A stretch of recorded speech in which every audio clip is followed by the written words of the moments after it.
Si tu es ici, c'est que la féminité t'interpelle, t'interroge ou te passionne.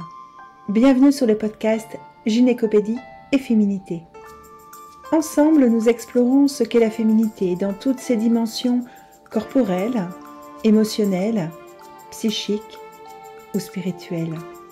À travers nos rencontres de thérapeutes, de formatrices, d'enseignantes, de femmes médecines, nous dessinons le filigrane du féminin sacré. Je suis Fabienne Godine, autrice de La nature sacrée de la femme, de contrôler sa fertilité au naturel et de la phytothérapie de la femme. Je suis aussi co-autrice du traité des usages et savoirs de sorcière. Nous allons pouvoir mieux expérimenter la nature sacrée de la femme pour poursuivre l'exploration engagée dans mes ouvrages. Équilibrer le féminin et la voix pour redonner au masculin sa juste place et vivre la vraie sororité. Bienvenue dans la magie. Aujourd'hui, nous parlons féminité et prendre soin. Parce que oui, l'énergie féminine, c'est prendre soin, c'est accueillir. Et accueillir aussi dans le sens faire attention à l'autre. Et faire attention à soi. Et d'ailleurs, aujourd'hui, nous parlons de faire attention à soi avec des produits propres. Nous allons parler hygiène intime, autant au niveau produit que textile. Aujourd'hui, je reçois Alexia Van Loé, une de mes conseillères stagiaires, qui vient d'ouvrir sa boutique en ligne. Et d'ailleurs, si toi aussi tu veux devenir conseillère, prends contact avec moi. Tu vas voir, Alexia est complètement investie par sa mission de proposer un choix facile et clair de produits sains. Mais j'arrive quand même à lui poser des cols. Bonjour Alexia. Bonjour Fabienne. Alors, je suis heureuse de te recevoir et on va commencer tout de suite avec une première question. Je voudrais savoir comment tout ça a commencé. Alors, comment tout Présente-toi. ça a commencé? Oui, je vais expliquer un petit peu qui je suis et ce pourquoi tu m'as invitée. D'ailleurs, je te remercie de m'avoir conviée sur ton podcast. Je m'appelle Alexia. J'ai créé récemment un concept qui s'appelle Yona, qui est dédié au bien-être intime des femmes, dans lequel je propose des solutions et des produits naturels pour répondre à toutes les problématiques que les femmes peuvent rencontrer dans leur vie intime. Donc que ça soit pour leurs règles, pour leurs cycles hormonaux, pour leur hygiène et pour leur sexualité. Mais très bientôt, je pourrai également proposer une solution naturelle pour leur contraception avec la symptothermie. Oui, je fais partie de mes stagiaires. Tout à fait, c'est dans ce cadre-là qu'on s'est rencontrés. Donc Yona a démarré là il y a un mois à peu près. D'accord. Ok. Quand tu parles de solutions pour le bien-être intime, ça veut dire quoi? Des solutions et des produits pour le bien-être intime féminin, en fait, c'est venu de mon expérience personnelle où je me suis rendu compte qu'on n'avait pas forcément accès facilement à des choses naturelles quand on avait des problèmes intimes. Souvent, ce qu'on nous propose, ça va être à base d'hormones, à base de produits chimiques, ou ça va être des produits qui contiennent des substances qui sont irritantes ou allergisantes.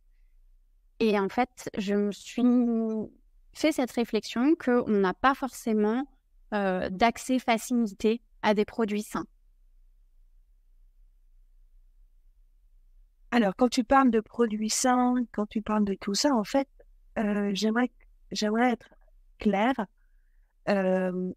On est sur du produit cosmétique, on est sur du produit d'hygiène, on est sur quoi exactement? Oui, je vais peut-être expliquer un petit peu plus précisément les gammes de produits. J'ai essentiellement donc 4 gammes de produits. La gamme qui répond aux besoins de protection menstruelle, parce que ça, on le sait, on en parle de plus en plus depuis quelques années. Les protections périodiques conventionnelles sont pas du tout adaptées à l'équilibre de nos muqueuses et de notre flore intime. Donc, j'ai voulu proposer des protections périodiques qui soient à la fois saine pour la femme et aussi pour l'environnement, parce que voilà, il y a la dimension pollution aussi qui entre en jeu dans les protections périodiques. C'est qu'on jette une quantité astronomique de déchets quand on a nos règles. Moi, j'habite près de l'océan et il n'y a pas une balade près de l'océan où je ne trouve pas un tampon ou une serviette hygiénique sur le sable. Enfin, surtout en hiver, quand on a des tempêtes et que du coup, tout est charrié. L'été, c'est beaucoup plus entretenu parce qu'on est une région touristique. Mais en hiver, c'était assez flagrant. Donc, du coup, voilà, cette gamme de produits, elle répond à la fois à un enjeu de santé féminine et aussi à un enjeu écologique.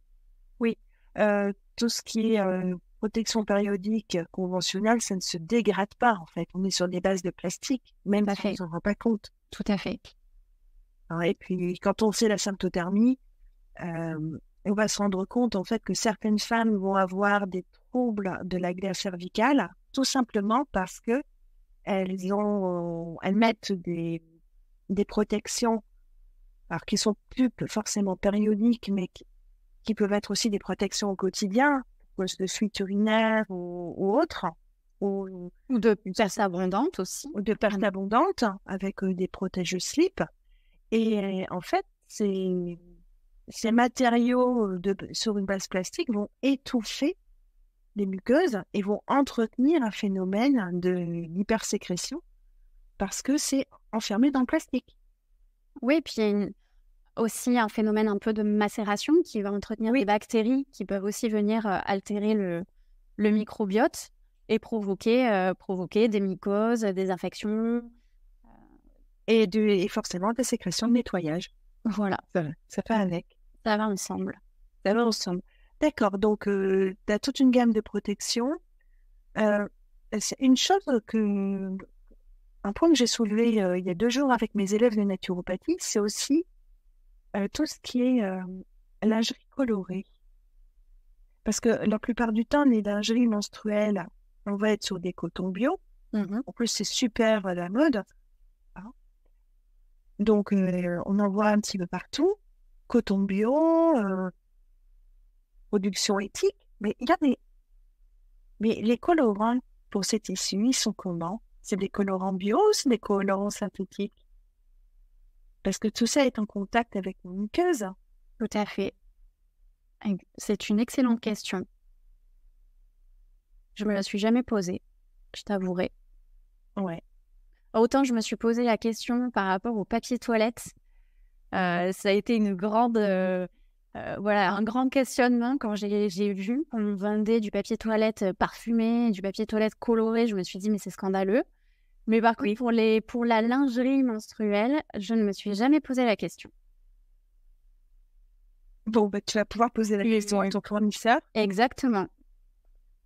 Parce que je me suis aperçue qu'on commençait à avoir des culottes de toutes les couleurs.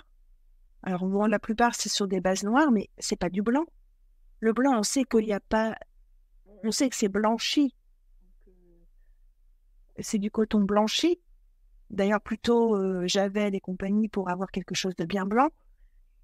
Mais on sait que c'est pas teinté. Par contre, quand on voit arriver des culottes menstruelles rouges, ouais, c'est quoi les colorants?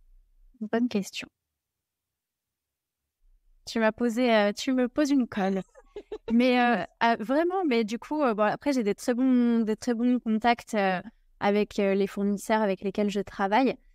Justement, j'ai fait cet effort d'aller sélectionner des personnes qui sont accessibles, qui sont ouvertes et transparentes sur leur process de fabrication.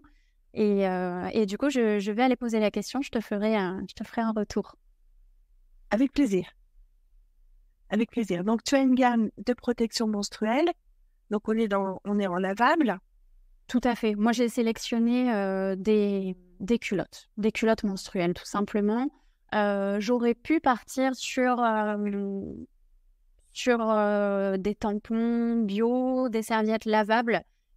Je sais pas. Alors, tout simplement, je pense que les personnes n'iraient pas sur un site internet parce que pour l'instant, c'est une boutique en ligne. Je ne sais pas si les personnes achèteraient des tampons sur un site internet. à moins de mettre en place peut-être un système d'abonnement. Mais pour l'instant, j'ai pas développé cette partie-là. Les serviettes, c'est pas durable. Ouais, c'est pas durable. Après, je suis dans une démarche où j'essaie de prendre en compte toutes les exigences et les contraintes de chacune. Il y a beaucoup de femmes qui n'ont pas envie de mettre des culottes menstruelles et qui se sentent plus à l'aise avec une protection interne. Notamment, les tampons, c'est agressif pour la muqueuse, mais si on choisit des tampons qui sont pas blanchis, qui contiennent pas de chlore, de perturbateurs endocriniens, des choses comme ça peut être une solution pour certaines femmes. Voilà, donc il faut quand même... On peut pas les exclure. On peut pas les exclure, mais pour l'instant, moi, pour démarrer, j'ai fait ce choix-là. Oui, puis bon, si on est sur de la matière naturelle, on récupère aussi une biodégradabilité. Tout à fait. Donc, on a cet aspect-là aussi. C'est pas durable, mais au moins, c'est biodégradable. Oui, et puis voilà, si l'aspect écologique est moins important peut-être sur la partie tampon, l'aspect santé de la femme, c'est toujours mieux quand même que des tampons conventionnels en fait. D'accord, ok. Donc ça, c'est une gamme. Une deuxième gamme une gamme hygiène et soins. Là, c'est pareil, moi, tout est parti en fait de constat personnel. Cette boutique, je l'ai créée parce que c'est une boutique que j'aurais aimé trouver quand j'ai eu des problématiques de mycose récidivante, de sécheresse intime. Voilà, dans ma vie personnelle, à chaque fois que je rencontrais des problématiques intimes, j'étais pas satisfaite des solutions qu'on me proposait. Et du coup, la boutique Yona, c'est la boutique que j'aurais aimé trouver à ces moments-là. Et c'est la boutique que j'aurais aimé pouvoir conseiller à toutes mes copines quand elles me demandaient des conseils. Parce qu'elles savaient que j'avais épluché tout Internet pour trouver des solutions saines. Donc, à chaque fois qu'elles avaient un petit souci, c'était « Bon, Alexia, j'ai ça, qu'est-ce que tu me conseilles ?» Donc, du coup, pour la partie hygiène et soins, le conseil, il a démarré déjà par les nettoyants intimes. Moi, j'ai vachement eu de mycose. Là, j'en ai plus, je touche du bois depuis 3 ans. Oui, en effet. Et aussi, depuis que j'ai mis en place plein de choses dans mon hygiène de vie. Mais le constat, c'était qu'à chaque fois que j'avais une crise de mycose, on me recommandait des nettoyants qu'on va trouver en pharmacie ou en parapharmacie qui sont préconisés en cas de mycose. Sauf que dans la composition, il y avait du parfum. Déjà, il sentait très fort.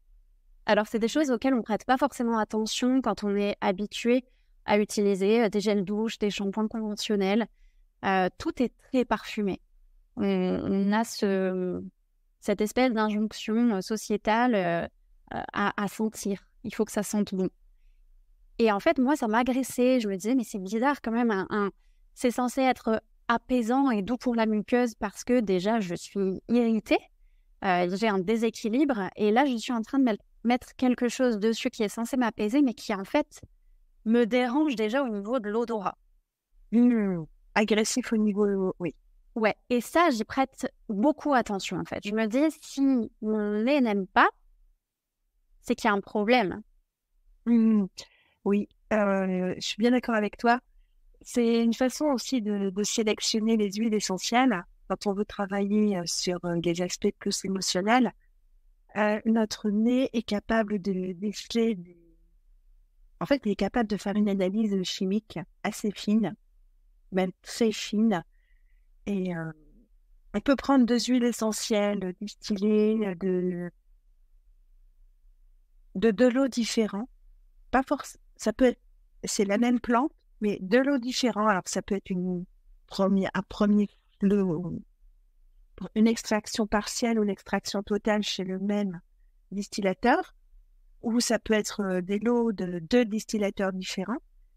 Et en fait, on ne va pas avoir la même odeur. Parce que notre nez va bien faire la distinction entre toutes ces molécules de tête, ces premières molécules qui vont être parfois un peu agressives, mais qui sont les premières à se présenter, en général, et des molécules un peu plus fines qui sont juste des molécules de queue, de fin de distillation, et qui sont là à l'état de traces, et qui viennent en fait affiner l'odeur et faire une typologie différente pour deux huiles essentielles issues de plantes de la même espèce. Elles sont pas du même terroir, ou elles sont pas du même distillateur, ou elles sont pas du même lot, donc distillées au même moment. Et en fait, la composition chimique est légèrement différente, mais l'odeur est différente et notre nez est capable de percevoir la différence. Ouais. Mais c'est quelque chose, l'odorat, et c'est un instinct, c'est quelque chose qu'on a, enfin, nos ancêtres ont conservé, bien sûr. Et on a tendance à perdre ça, en fait, cette confiance en ce que notre odorat nous dit. Quand on a un doute sur un produit périmé dans le frigo, il suffit de le sentir, on va vite savoir si on peut le manger ou pas. Et bon, voilà, c'est pour... Et donc, tu avais des trucs qui puent, quoi, en clair. Si, alors qu'ils sentaient bon, parce qu'ils étaient parfumés, mais en fait, c'était agressif. C'était trop. Et je me suis rendu compte que ces parfums, c'est irritant. Il y a souvent de l'alcool, il y a des perturbateurs endocriniens, il y a des agents qui rendent le produit moussant, parce que ça aussi, c'est une habitude qu'on a de vouloir que les produits qu'on utilise pour notre hygiène fassent de la mousse, comme si ça nettoyait mieux quand il y a de la mousse. En fait, les substances qui rendent les produits moussants sont super irritantes. Et voilà, donc j'ai pris conscience de ça, donc j'ai pu sélectionner des produits qui sont beaucoup plus doux et plus respectueux de la flore. Donc au niveau de l'hygiène, pour se nettoyer, même si on ne préconise pas de se nettoyer à outrance cette partie de notre anatomie, qui normalement n'en a pas besoin, juste de l'eau devrait suffire. En fait, c'est le microbiote qui fait le nettoyage. C'est ça. C'est la flore qui est censée faire le nettoyage. Après, quand on a un déséquilibre, ça peut contribuer à apaiser. Justement, il y a des apports, notamment là, un des nettoyants que j'ai sélectionné, il y a des apports en prébiotiques aussi. Il est très apaisant et il va venir rééquilibrer, contribuer au rééquilibrage de cette flore. D'accord. Ok. Oui, puisque le microbiote est déséquilibré, il n'est plus capable de faire le nettoyage. Donc, le produit va être intéressant pour aider à nettoyer et à rééquilibrer le milieu. C'est ça. Et donc, cette partie hygiène et soins, donc c'est pour le nettoyage et puis aussi pour tous les petits désagréments qu'on va pouvoir rencontrer, comme la sécheresse intime. Là, j'en ai parlé récemment sur mon compte Instagram. On peut avoir au cours du cycle ou au cours de la vie sur des chamboulements hormonaux ou même sur des situations ponctuelles dans notre quotidien, des sensations d'inconfort ou de sécheresse. Alors, il peut y avoir un effet du cycle, il peut aussi y avoir un effet climatique. On parlait là, avant de démarrer l'enregistrement, que chez toi, t'es parti pour avoir une journée à 40 degrés.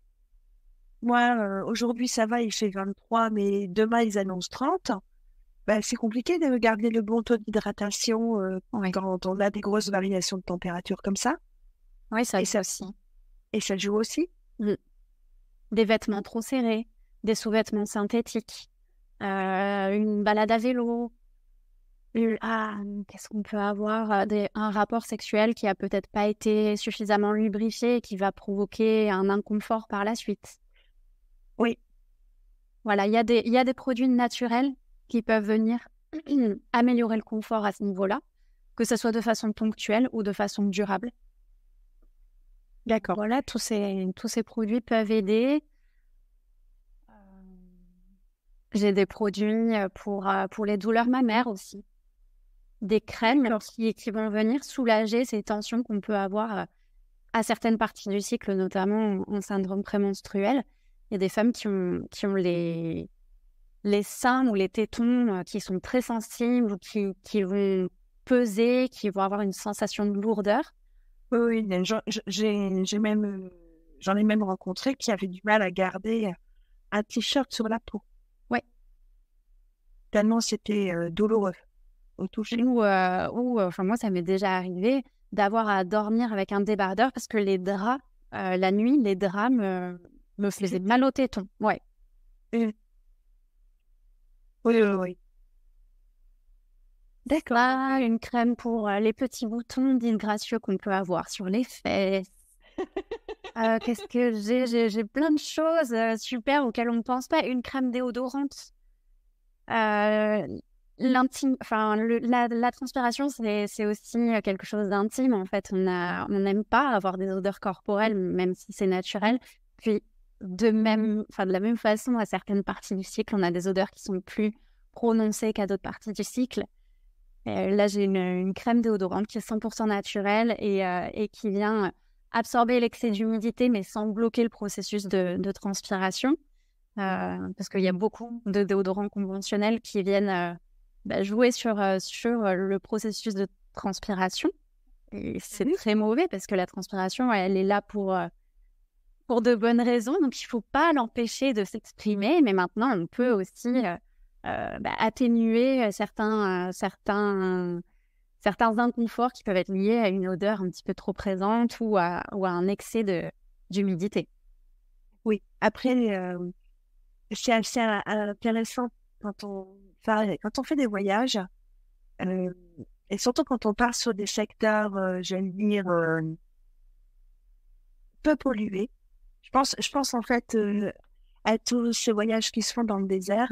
Alors moi, j'en ai pas fait personnellement, mais j'ai fait des voyages dans le Grand Nord américain, dans le désert, dans le désert américain, vraiment dans le nord du Québec. Et j'ai rencontré des gens, donc des endroits qui sont peu pollués, et j'ai rencontré des gens qui avaient fait des voyages dans le désert. J'ai fait un peu les deux extrêmes. Et on s'était fait la remarque que c'était pas grave si on se lavait pas tous les jours, parce qu'on sentait pas. Mais on était dans des environnements qui étaient peu pollués, donc notre peau n'avait pas à évacuer des polluants qu'on aurait respirés ou qu'on aurait ingérés, parce qu'on était aussi sur des alimentations qui étaient très, très propres. Et puis ensuite, il y avait autre chose, c'est qu'on était sur des périodes qui n'étaient pas forcément stressantes. Et du coup, comme on n'était pas sur des périodes de stress comme on peut avoir dans notre quotidien, on n'était pas sur un déséquilibre entre l'acide et l'alcalin, parce que la transpiration permet aussi d'évacuer les excès d'acide, sachant que le stress en génère beaucoup. Oui. Et que les bactéries adorent cette acidité pour se développer. Et que c'est ça aussi qui va donner une transpiration avec des odeurs fortes. C'est la dégradation par les bactéries. Oui. Donc, il y avait aussi tout ce côté, on mange très correctement, on mange très équilibré, on est dans un environnement qui est peu pollué, même s'il fait chaud, même si on fait de l'exercice physique et on transpire, en fait, on ne sent pas. Bon, on ne sentait pas le savon, mais on ne sentait pas le mal. Mais il n'y a pas une gêne liée à une odeur trop... Il n'y avait pas d'odeur forte, ouais. Il n'y avait pas d'odeur forte, et même nos vêtements ne sentaient pas. Et les cheveux ne se salissaient pas spécialement. Prenaient la poussière, mais ne graissaient pas. C'est assez impressionnant à observer. Ouais, c'est intéressant. Ouais. Donc, il y a aussi tout ce côté hygiène de vie qui peut venir perturber.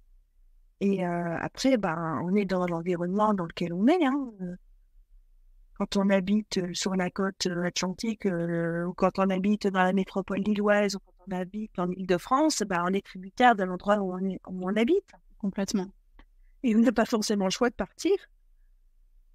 Non, et puis des endroits peu pollués, il y en a de moins en moins. Je ne veux pas être fataliste, mais bon, il faut être même un petit peu lucide par rapport à ça. Ouais. Est-ce que tu as des produits d'entretien pour la maison? Non, je n'ai pas fait ce choix-là. Je voulais vraiment rester sur la partie corporelle. D'accord. Après, j'avais traité le sujet des perturbateurs endocriniens dans un article de blog. Je voulais vraiment faire prendre conscience aux gens de tout ce qui nous entoure au quotidien. Ouais. Et notamment les produits d'entretien, les cosmétiques, mais tout ce qui est mobilier. Bon, j'ai plus la liste en tête, mais bon, de toute façon, il y en a partout autour de nous. Oui. Ça. Voilà, c'est... Non, j'ai pas fait ce choix-là. Je veux vraiment cibler sur la femme, son corps et son intimité. D'accord. Voilà. Ok. Mais ça aurait pu être très pertinent. Oui, après, tu as fait le choix du conseil. Ouais, via l'article de blog, tu as fait le choix de l'information. C'est de la vente, mais c'est de l'information. Parce que, oui, avoir des culottes menstruelles, mais les laver avec, je dirais, avec du mire. Oui, il faut pas citer de marque. Il faut pas citer de marque. Mais voilà, les laver avec un produit standard. J'ai pris une marque qui est plus pour la maison que pour le linge. Et voilà, c'est pour le linge. Je crois que c'est pour le linge, il me semble. Non, il y en a pour la vaisselle, je sais. Non, je me rappelle des pubs quand j'étais petite, en fait. Oui, je faisais des vitres avec ça. Ça marche très bien pour faire des vitres. Mais je ne sais pas je connais pas la composition, donc je ne sais pas s'il y a des perturbateurs qui peuvent s'évaporer, venir dans la maison, j'en sais rien. Mais de mémoire, de toute façon, je pense que tous les lessives, les produits vaisselle, produits pour les vitres, produits pour le sol, on en revient à ce qu'on évoquait tout à l'heure sur le parfum.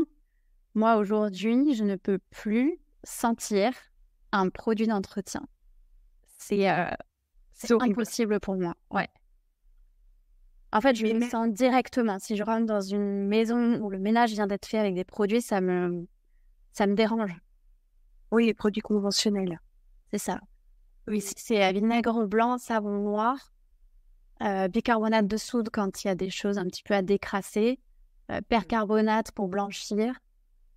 Et au niveau de la lessive, alors j'ai arrêté de la fabriquer moi-même parce que c'était beaucoup de temps et je me retrouvais avec une cuisine dans un état lamentable. Mais j'achète en vrac une lessive dans un magasin bio qui est hypoallergénique, à l'inverse. Et surtout, tu parlais des culottes menstruelles. Il y a quelque chose auquel il faut faire attention pour les culottes menstruelles. Il faut éviter d'utiliser une lessive qui contient de la glycérine. Alors souvent, on ajoute de la glycérine dans la lessive pour lui donner ce côté un petit peu gélifié. Oui. Et ça vient boucher les fibres des culottes menstruelles. Et à terme, ça peut du coup les rendre inefficaces. Elles peuvent avoir un pouvoir absorbant qui est bien moindre. Donc, il faut éviter les lessives à base de glycérine. Alors, les lessives au savon de Marseille, on ne peut pas les utiliser? Non. On peut, mais pas tout le temps, pas à chaque lavage. Et si on remarque que sa culotte menstruelle absorbe moins, on peut justement la nettoyer avec du percarbonate parce que ça va dissoudre le gras de la glycérine et ça va permettre en fait de retrouver des fibres qui sont avec une absorption optimale. Alors, moi, je fais des mélanges et souvent savon de Marseille et puis percarbonate, mais je me suis aperçue que mes culottes décoloraient gravement. Au niveau de la partie absorbante? Un peu partout d'ailleurs. Alors, au niveau de la partie absorbante, j'ai déjà vu ce souci. En fait, c'est une question d'acidité. Ça dépend de l'acidité de la peau et de l'acidité du sang et elle peut attaquer justement le tissu et le décolorer. C'est pas forcément lié à la lessive. D'accord. Moi, je mettais aussi sur le dos du fer parce que le fer a ce côté acidifiant qui va venir modifier les couleurs. Et c'est aussi pour ça que je te parlais tout à l'heure de la qualité des teintures. Je me suis demandé aussi si c'était pas une question de teinture bio. Après, je me souviens plus particulièrement ce qui était indiqué sur les emballages que j'ai achetés. Parce que, en fait, c'est des cotons qui dégorgent en permanence. Ouais. Mais pour le coup, je suis pas sûre que ça soit impliqué parce que la marque de culottes menstruelles que je vends sur ma boutique, c'est une marque que moi j'utilise depuis des années et en laquelle j'ai 100% confiance. Et je l'avais recommandée à une amie et elle les décolore. Et moi, les miennes sont restées intactes. Donc, je pense pas que ça soit lié au tissu ou au colorant parce que sur la même fabrication, à la même marque et la même culotte, on a toutes les deux un rendu différent. Un rendu différent, oui. D'accord. Moi, je me disais que c'était le percarbonate que j'avais dû en mettre un petit peu trop. Bah, le percarbonate, oui, ça blanchit. Bah oui, ça blanchit. Ça serait uniforme. Non, moi, j'ai des grandes vagues. Je ne sais pas te dire. Bah oui. Mais c'est pas grave. En tout cas, attention au savon de Marseille. Oui, mais je crois qu'il existe du savon de Marseille avec moins de glycérine. Je me trompe peut-être. La glycérine, ça fait partie du processus de fabrication. Oui. Mais il me semble... La glycérine n'est pas ajoutée au savon de Marseille, mais c'est un produit. Ça fait partie du processus chimique, si je me souviens bien. Et il n'y a pas un processus qui permet d'en retirer? Non, mais parfois c'est enrichi en savon de Marseille. En glycérine. Ça peut être enrichi en glycérine, ça peut être enrichi en gras en huile sur la fin de la fabrication. D'accord. Le savon, en fait, il est toujours sur une base huileuse, grasse, sur laquelle on va rajouter de la soude qui va faire une modification chimique. On met de la chaleur pour ajouter l'énergie de la transformation. Et la saponification va produire de la glycérine en transformant le gras en glycérine. Par contre, on peut avoir sur la fin du processus, on peut remettre du gras, remettre de l'huile qui ne sera pas totalement transformé, justement pour avoir un produit un peu plus gras, par exemple pour nourrir la peau. Oui. Un peu plus protecteur. Oui. C'est là aussi où on a les différences de qualité. À la limite, tous les savons pourraient être faits sur une base de graisse animale, parce que la graisse animale va être transformée en glycérine. Ce qui compte, c'est ce qu'on rajoute à la fin. Oui. Voilà. D'accord. Est-ce que tu as déjà eu une frustration dans ton parcours de créatrice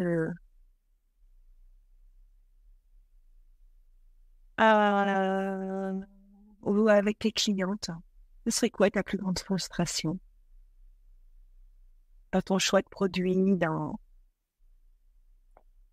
Je ne sais pas s'il y a une frustration, c'est une bonne question. En fait, j'ai le nez dans le guidon là, donc j'ai du mal à prendre du recul.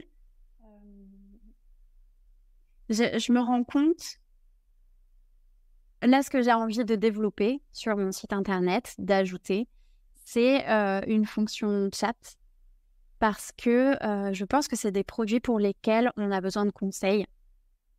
Je le vois sur mon compte Instagram, j'ai très régulièrement des messages de femmes qui viennent me dire j'hésite entre tel et tel produit parce que j'ai telle problématique, lequel tu me recommandes?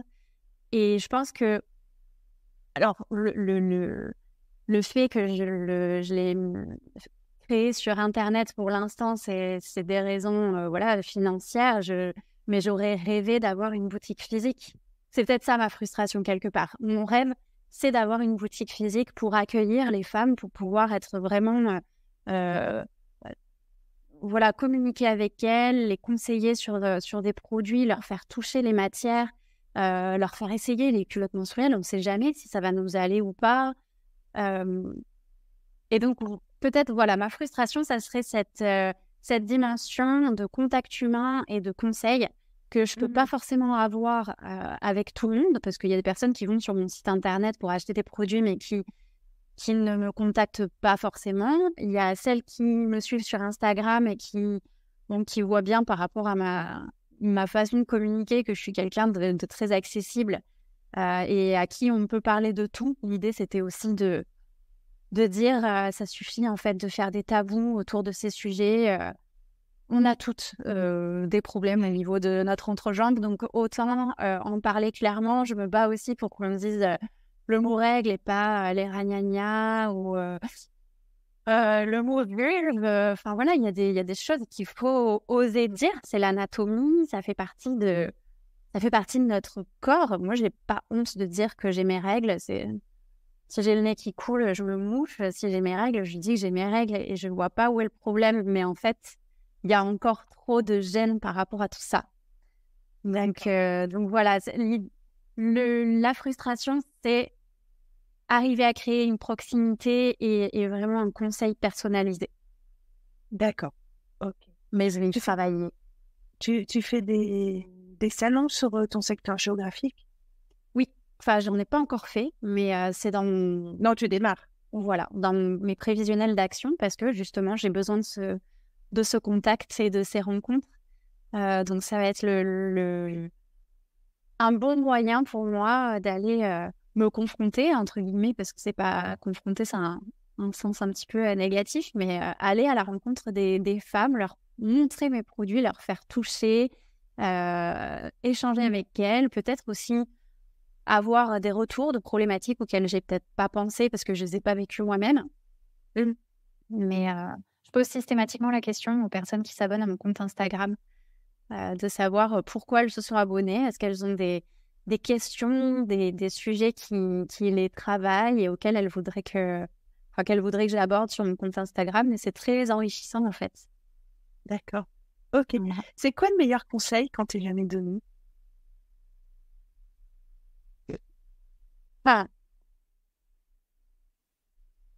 Alors, je vais donner un conseil. Je vais répondre sur deux plans. Je vais répondre sur le plan très médical, on va dire. Ouais. Et un conseil sur le plan entrepreneurial. Sur le plan médical, c'est que j'avais toujours ces problèmes de mycose récidivante. Et donc, ma gynécologue me prescrivait des ovules. Donc, je mettais des ovules et puis ça revenait. Et en fait, un jour, j'ai une pharmacienne qui m'a dit, mais est-ce que vous faites une cure de probiotiques après avoir mis des ovules? J'ai dit, non, ma gynéco m'en a pas parlé. Ah, mais essayez. Et en fait, quand j'ai découvert ça, je me suis dit, mais pourquoi on m'en a pas parlé avant? Pourquoi on ne conseille pas systématiquement des probiotiques après un traitement antibiotique, après des ovules antifongiques? C'est pourtant tellement logique que de réensemencer, c'est comme un jardin. Si on met... Pardon, j'ai un chat dans la gorge. Si on met du désherbant surpuissant sur tout le jardin, qu'il n'y a plus d'herbes, il n'y a plus de plantes, il n'y a plus de fleurs, il n'y a plus rien, et qu'après on ne vient pas ressemer des petites graines pour qu'il y ait de nouveau de la végétation, ça ne peut pas marcher. Ouais, après, je vais te parler en naturo. Je vais te dire que des fois, c'est tellement surpuissant que ça peut seulement tuer, ça a décapé le terrain. Et que le probiotique ne va pas suffire parce que le terrain est décapé, il faut déjà refaire le terrain. Oui. Oui, c'est... Toi, tu as encore une autre vision, mais en tant que... Oui. Mais la première chose, c'est déjà réensemencer et voir si ça fonctionne. Bien sûr. Et ça, j'ai dit, mais alléluia, merci à cette pharmacienne d'avoir eu la présence d'esprit de me poser la question, est-ce que vous avez des probiotiques pour après? Ça a changé ta vie. Ben oui. Oui, et je comprends pas que ce soit pas de base recommandé après un traitement comme ça, mais même les antibiotiques, voilà, j'essaye d'en prendre le moins possible, mais quand c'est indispensable, j'ai toujours à mon médecin, bah oui, je vais prendre des probiotiques après parce qu'on sait que ça a un effet dévastateur sur les bonnes bactéries. Ok, ça tue celles qui sont responsables de la maladie, mais ça tue aussi les bonnes. On en a besoin, en fait. Oui, après, normalement, au niveau de l'intestin, la flore profonde, la flore bleue, celle qu'on a reçue à la naissance, elle est censée pouvoir remonter. Oui. On est censé avoir un stock de graines tout au fond. Maintenant, le stock de graines, des fois, il est un peu pourrave. Je fais partie de ces gens. Hein. Moi, j'ai pas hérité d'une flore très saine. Moi, elle n'était pas en bonne santé quand je suis venue au monde.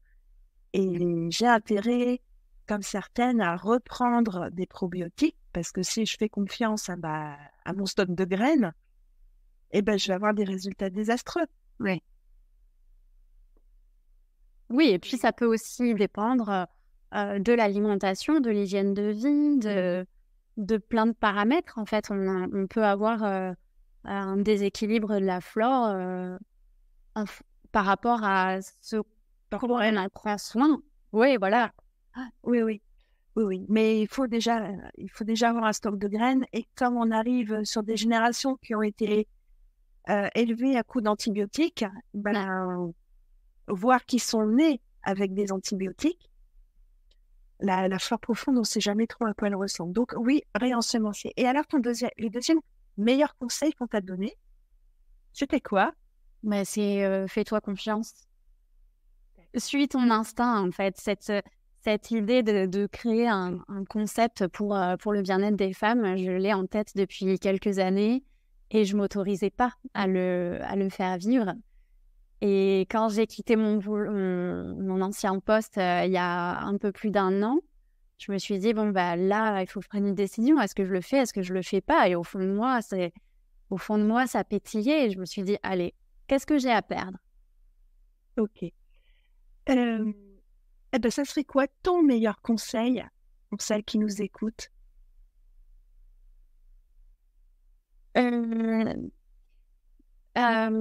C'est toutes les solutions. En fait, la nature regorge de solutions pour nous. On n'a pas besoin forcément de produits chimiques ou de choses qui vont être nocives pour notre organisme. On peut trouver des solutions naturelles efficaces. D'accord. Ça existe et puis maintenant, avec Iona, c'est facile d'accès. Bon, je crois que ça sera le mot de la fin alors. Ouais, c'est le but en fait. C'est de faciliter l'accès à ces solutions-là. Que ça ne devienne pas un parcours du combattant pour avoir des produits sains, de qualité, français. C'est facile. C'est facile. Donc, voilà. D'accord. Écoute, je te remercie. Merci à toi. C'était très, très enrichissant comme échange. Je suis contente parce que j'ai quand même réussi à te poser une question piège. Ouais, mais je vais mener mon enquête et je te dirai ça. D'accord. Bon. On fait un autre épisode sur voilà, dans les culottes menstruelles. Pas seulement dans les culottes menstruelles, on pourra faire sur la composition des vêtements, des textiles. Oui, tout à fait. Oui. Ok, écoute, merci beaucoup. Merci à toi, Fabienne. Et puis, nous, on se retrouve très prochainement en off pour la suite de ta formation. Et puis, suite au prochain épisode pour nos auditrices. Oui, à très bientôt. Cet épisode t'a plu? Alors abonne-toi. Et pense à mettre une évaluation positive sur ta plateforme d'écoute préférée. Tu peux aussi t'abonner à la newsletter à partir de la description du podcast ou de l'épisode.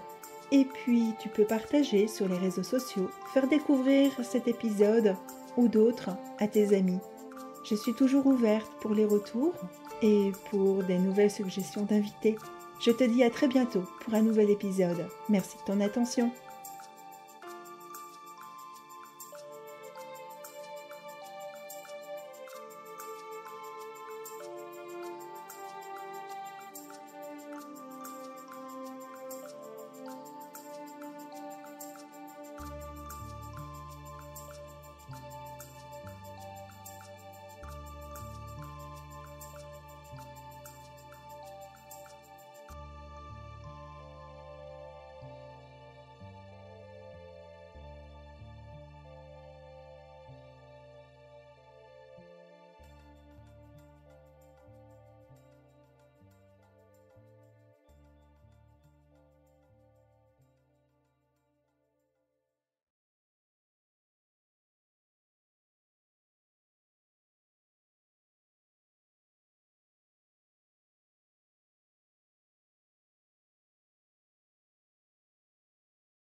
Aujourd'hui, nous parlons féminité et prendre soin. Parce que oui, l'énergie féminine, c'est prendre soin, c'est accueillir. Et accueillir aussi dans le sens faire attention à l'autre. Et faire attention à soi. Et d'ailleurs, aujourd'hui, nous parlons de faire attention à soi avec des produits propres. Nous allons parler hygiène intime, autant au niveau produit que textile. Aujourd'hui, je reçois Alexia Van Loé, une de mes conseillères stagiaires, qui vient d'ouvrir sa boutique en ligne. Et d'ailleurs, si toi aussi tu veux devenir conseillère, prends contact avec moi. Tu vas voir, Alexia est complètement investie par sa mission de proposer un choix facile et clair de produits sains. Mais j'arrive quand même à lui poser des cols.